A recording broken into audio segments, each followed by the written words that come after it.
anterior, pues se les va a estar explicando también que deberán salirse oportunamente cuando el doctor termine su exposición. En todo caso, pues compañeros, nuevamente bienvenidos. Les agradezco mucho el espacio. Si tuvieran alguna inquietud o alguna duda respecto a la situación que se está dando por cuestiones de pandemia, pues ya saben que con muchísimo gusto estamos para apoyarnos y indistintamente cuentan también con mi apoyo. Algo que sí ahí sí que quisiera de manera personal agradecerles a cada uno de ustedes es de que han consignado efectivamente sus datos de la mejor manera. Es decir, que con tener una sola persona que no pudo consignar sus datos de la manera adecuada, pues esto nos da a entender que tenemos un grado muy eficaz a la hora que nosotros realizamos las evaluaciones. Tenemos ya al doctor Francisco de Mata Vela en nuestra sesión. Bienvenido. Bien. Muchísimas gracias.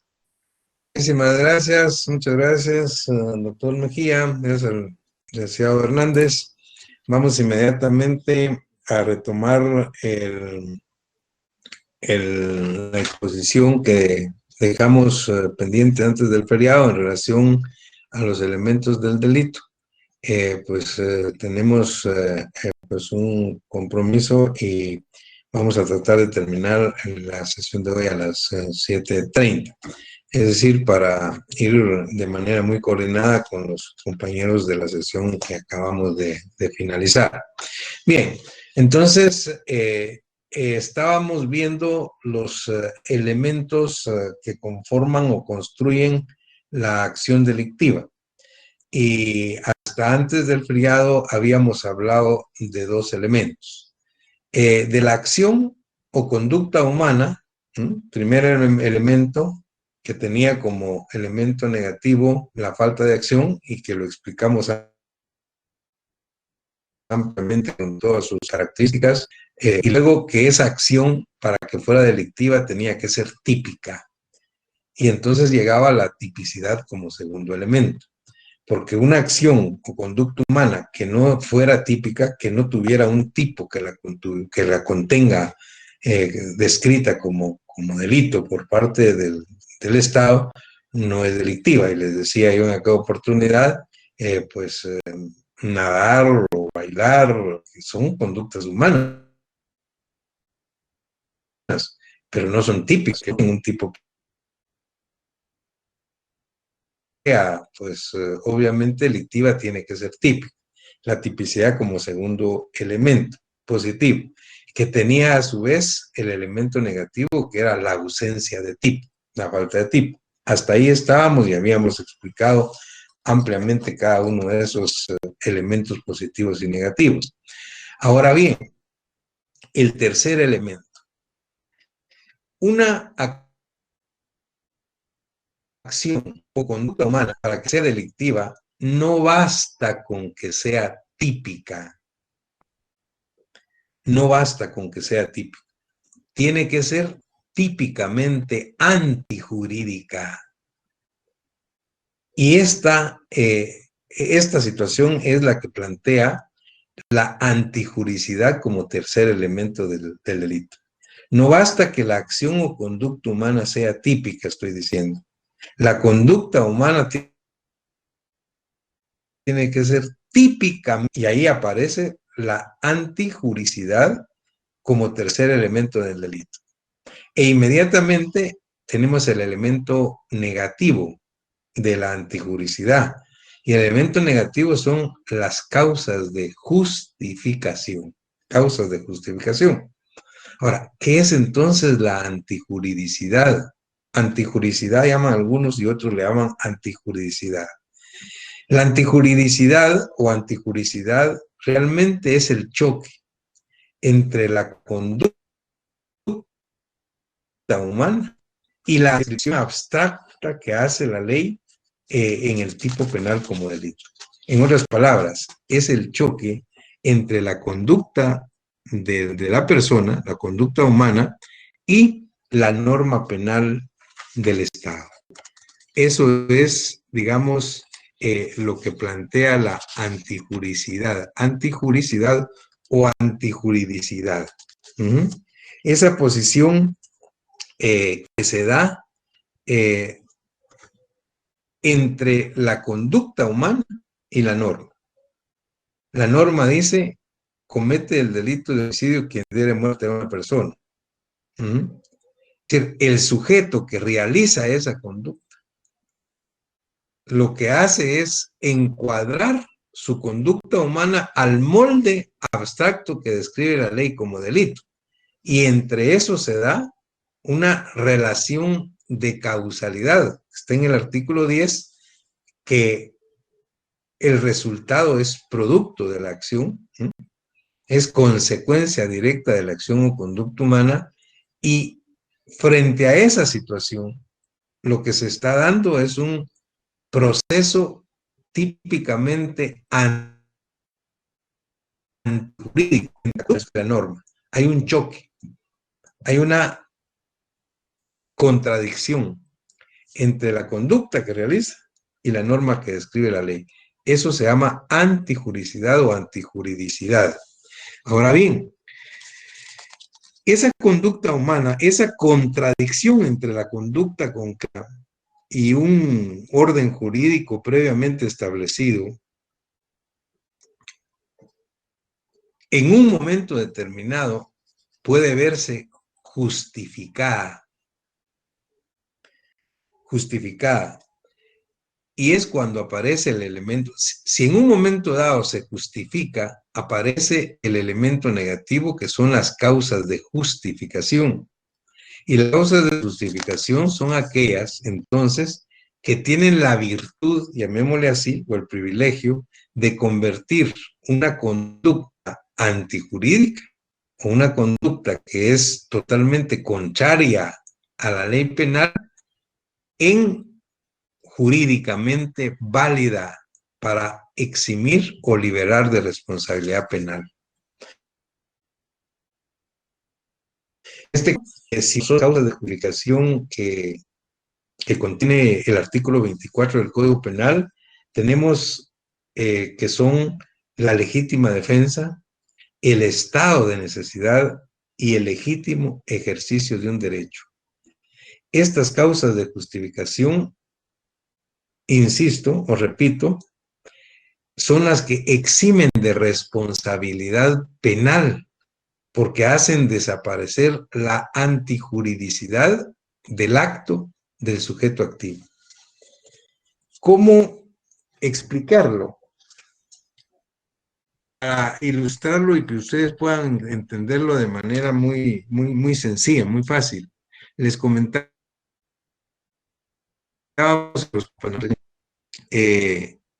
hipotéticamente construíamos un ejemplo pensando en que un sujeto, pues una familia vive en una provincia del país, de nuestro país, en un pueblecito. En un pueblecito donde ellos viven y solo hay una farmacia única en el pueblo. Resulta que cuando el señor llega a su casa después del trabajo de mediodía a almorzar, la esposa le cuenta que su hijo en ese momento está sufriendo una crisis muy severa de asma, pues y que está muy delicado.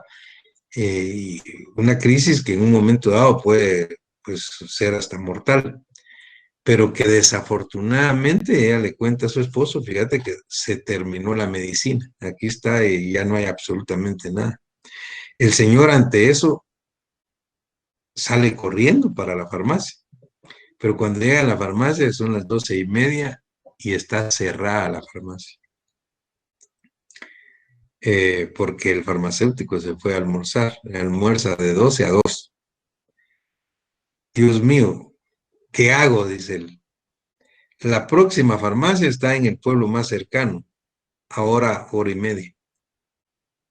No tiene cómo movilizarse. Para él la situación es seria, es delicada. Y si yo espero, son las 12:30, a las 2 que regrese este señor, probablemente mi hijo, pues ya le ha pasado algo. Entonces, romper la vitrina o romper la puerta de la farmacia y entra a sacar el medicamento. Si ustedes se dan cuenta, ahí hay una conducta, una acción de parte de él, una conducta humana que es típica, porque esa acción de romper una puerta para entrar a sacar un producto o un patrimonio ajeno está tipificada como robo en el Código Penal, pues. Es una acción que es típica, pero oigan bien, pero en este caso, la acción es, para que sea delictiva, tiene que ser típicamente antijurídica. Y en este caso, en este ejemplo, no es típicamente antijurídica. Es típica, pero no antijurídica. ¿Por qué? Porque aparece una causa de justificación. ¿Cuál es la causa de justificación? El estado de necesidad en que él se ve en ese momento. Y ese estado de necesidad es el que tiene la virtud de convertir lo que es una conducta típicamente antijurídica en jurídica y hace desaparecer la responsabilidad penal. Pero veamos si el ejemplo, si nuestro ejemplo hipotético que estamos construyendo, pues podría llenar los requisitos. Dice el artículo 24, son causas de justificación en el numeral de estado de necesidad. Dice, quien haya cometido un hecho obligado por la necesidad de salvarse o de salvar a otros, en este caso su hijo, de un peligro, no causado por él voluntariamente, ni evitable de otra manera, siempre que el hecho sea en proporción al peligro. Fíjense bien, creo que estamos muy bien frente al ejemplo que estamos describiendo. Quien haya cometido el hecho obligado por la necesidad de salvarse o de salvar a otros, en este caso era su hijo, no causado por él voluntariamente. Él no causó pues, la crisis de asma que padece su pequeño hijo de 3 años, ni evitable de otra manera. ¿Cómo hacía? Si se esperaba que llegara el farmacéutico, era 1:30, probablemente ya hubiera sido muy tarde para la vida de su hijo, o si iba a la farmacia más cercana, estaba también a 1:30 en otro municipio. Entonces, obviamente, dice, siempre que el hecho sea en proporción al peligro, lo que hizo en proporción al peligro que estaba corriendo. Ahora sigue el artículo, y sigamos revisando. Esta exención se extiende al que causare daño en el patrimonio ajeno. Si concurren las circunstancias siguientes, o sea, la exención de responsabilidad se extiende al que causa daño en el patrimonio ajeno, como en este caso se lo causó, rompió la puerta, rompió la vitrina, les dije. Dice, siempre que concurran las condiciones siguientes. Realidad del mal que se trata de evitar. O sea, el mal era cierto, el problema, claro, era cierto la situación que estaba viviendo su hijo en ese momento. O sea, la realidad del mal que se trata de evitar, pues no se lo está inventando. B, que el mal sea mayor que el que se cause para evitarlo. Por supuesto, el hecho de no haber hecho lo que hizo podía haber puesto en peligro serio incluso la vida de su hijo. C, que no haya otro medio practicable y menos perjudicial para impedirlo. No había en ese momento otro medio, otra manera pues de poder actuar rápido para salvar la vida de su hijo y que fuera menos perjudicial para impedirlo. Si ustedes se dan cuenta, llena todos los requisitos. Entonces estamos ante una causa de justificación que se llama estado de necesidad, excluye la antijuridad del acto y, consecuentemente, exime de responsabilidad penal al sujeto. Lo exime de responsabilidad penal. ¿Qué quiere decir?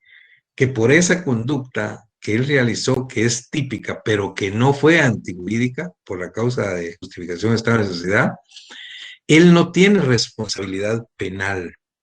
Pero, oigan bien, sí existe responsabilidad civil. ¿Qué quiere decir esto? Lo que quiere decir es que este señor, luego de pues llegar a su casa, suministrar el medicamento y afortunadamente salvar la vida de su pequeño, debe regresar debe ir a reparar el daño que hizo. Es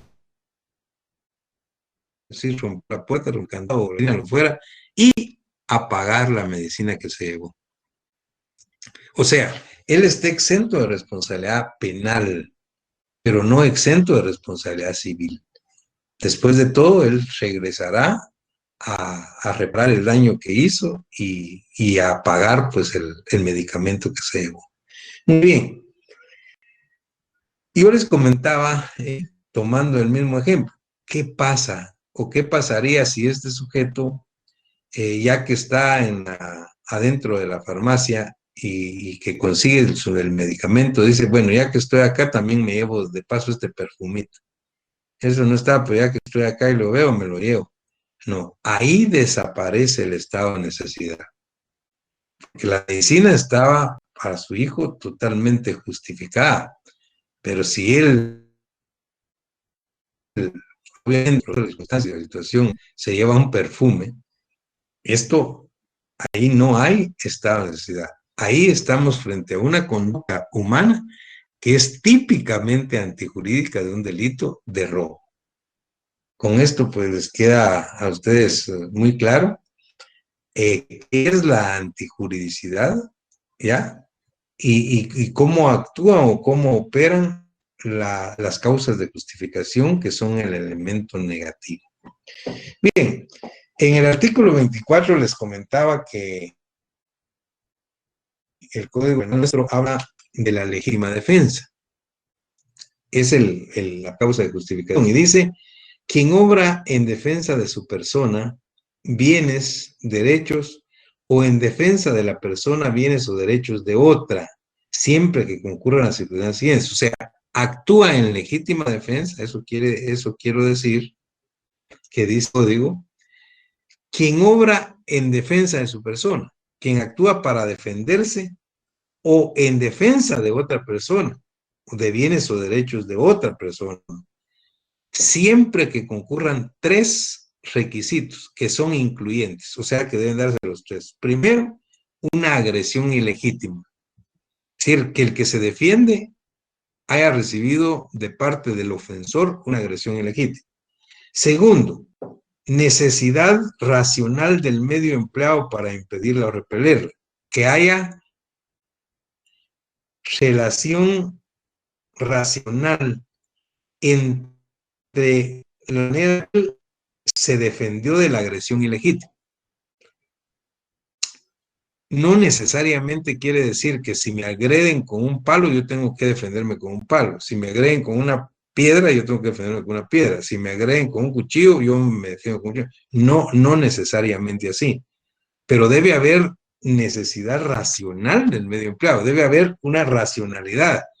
Si el sujeto, por ejemplo, viene a agredirme con un palo de escoba y yo saco una escuadra y le disparo, pues no hay legítima defensa, porque no hay necesidad racional del medio empleado. No es que me venía a agredir, pero ¿con qué?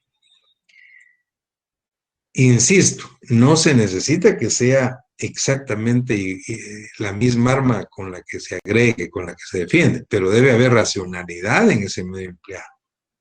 Y luego dice, falta de provocación suficiente del defensor. O sea, el que se defiende no tiene que haber provocado, pues, de ninguna manera. Esos tres requisitos son incluyentes para que exista una legítima defensa.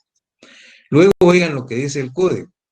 Sigue diciendo, se entenderá que concurren estas tres circunstancias. Se entenderá que concurren las tres que hemos explicado respecto de aquel que rechaza al que pretende entrar o haya entrado en morada ajena, sus dependencias, si su actitud denota la inminencia de un peligro para la vida, tiene su derecho de los moradores. Eso es lo que se llama en la doctrina privilegiada.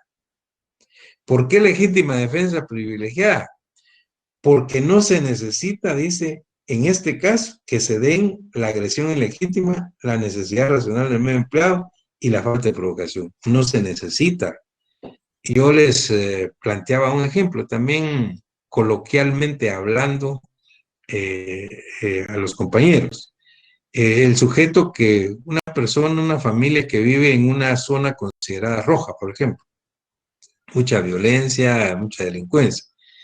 Él está durmiendo con su familia cuando escucha ruidos, gritos y que ya botan la puerta de su casa y que la están pues pateando y que ya la quiebra. Ve su reloj y la 1 de la mañana.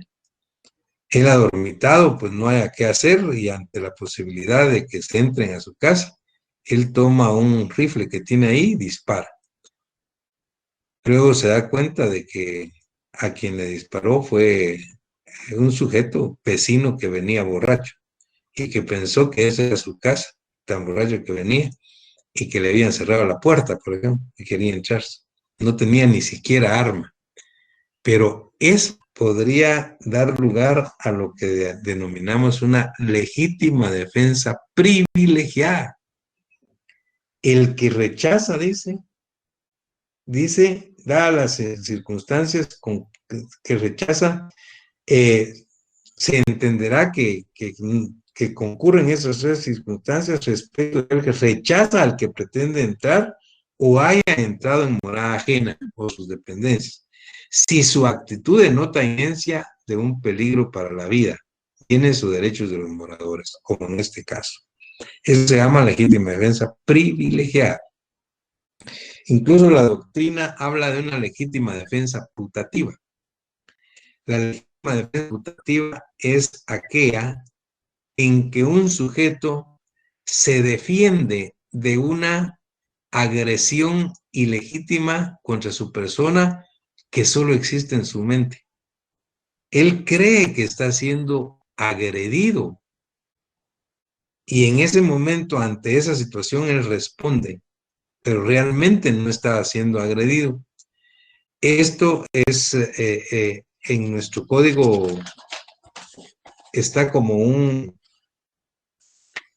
error, como una causa de inculpabilidad en el artículo 25. Y dice el artículo 25, son causas de inculpabilidad, el error. Y el error dice, ejecutar hecho en la creencia racional de que existe una agresión ilegítima contra su persona, siempre que la reacción sea en proporción al riesgo supuesto. Ejecutar un hecho porque se cree racionalmente que está siendo agredido, pero realmente no es así. Y que esa reacción en proporción al riesgo supuesto. Eso es lo que se llama legítima defensa putativa. Muy bien. Aparte de eso, legítima defensa, el estado de necesidad, ya lo expliqué con un ejemplo, y luego tenemos el legítimo ejercicio de un derecho como la tercera causa de justificación. En el legítimo ejercicio de un derecho dice, quien ejecuta un acto ordenado o permitido por la ley en ejercicio legítimo del cargo público que desempeña, de la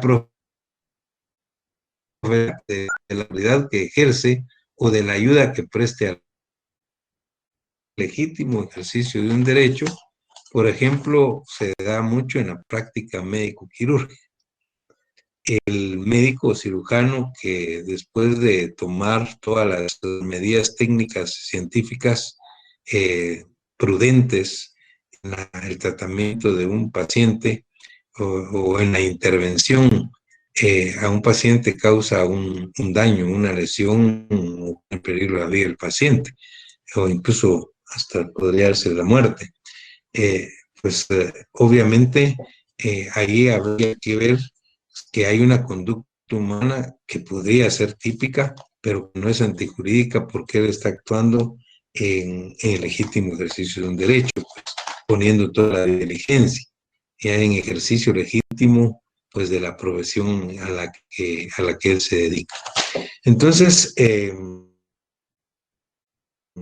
estas son las tres causas de justificación: legítima defensa, estado de necesidad, legítimo negativo de la antijuricidad para ir conformando el delito. De esta manera tenemos que el delito es una conducta humana típicamente antijurídica, a menos que exista una causa de justificación, que de acuerdo al Código Penal nuestro están establecidas las tres que hemos explicado el día de hoy. Bien, con esto quedamos, compañeros, y habíamos dicho que probablemente no habían la exposición de clase el próximo día, pero creemos que tal vez sí es posible porque el examen pues de recuperación es a las 8 de la noche. Entonces podemos aprovechar, pues aunque sea unos 40 minutos antes del examen, en el caso de ustedes, pues y también podrían hacerlo con orden, que es más temprano la clase. Así es que muchísimas gracias, que estén bien, pasen feliz noche. Feliz noche, doctor. Buenas noches. Feliz noche, doctor. Feliz noche, licenciado. Buenas noches, doctor. Buenas noches. Buenas noches, licenciado.